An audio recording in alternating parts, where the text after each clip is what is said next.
1,2-ડાયમિથાઇલ સાયક્લોપ્રોપેન માટે શક્ય અવકાશીય સમઘટકોની સંખ્યા કેટલી છે?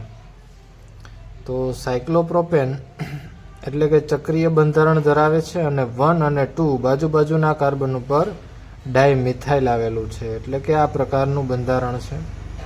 અને એ ઉપરાંત આ કાર્બન પાસે અન્ય એક હાઇડ્રોજન પણ આવેલા હશે.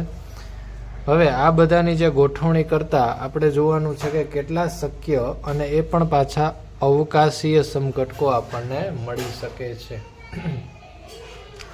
તો પહેલો સમઘટક તો આ જ થશે કે CH3 બંને છે એ બંને જો હું આગળની તરફ દર્શાવું અને હાઇડ્રોજન છે એ પાછળની તરફ દર્શાવું તો આ પહેલો સમઘટક થશે. એવો જ અથવા આમ પણ લખી શકાય કે બંને હાઇડ્રોજન છે એ નીચેની તરફ એક જ સમતલમાં અને બંને મિથાઇલ ગ્રુપ એ પણ ઉપરની બાજુ એક સમતલમાં રહેલા છે. તો આ બંને સમઘટક, તો આ એક સમઘટક કહી શકાય.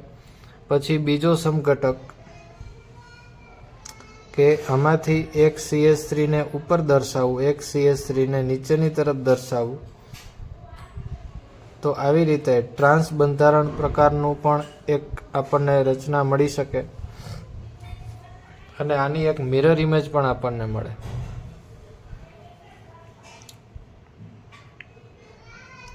મિરર ઇમેજમાં અહીંયા CH3 ઉપરની સાઈડ આવશે, હાઇડ્રોજન, અહીંયા CH3 નીચેની તરફ અને હાઇડ્રોજન. તો આ મિરર ઇમેજ આ બીજો સમઘટક થશે અને આ ત્રીજો અવકાશીય સમઘટક થશે. તો આ બંને અવકાશીય સમઘટક, એવી રીતે ટોટલ કુલ સમઘટકોની સંખ્યા 3 થશે.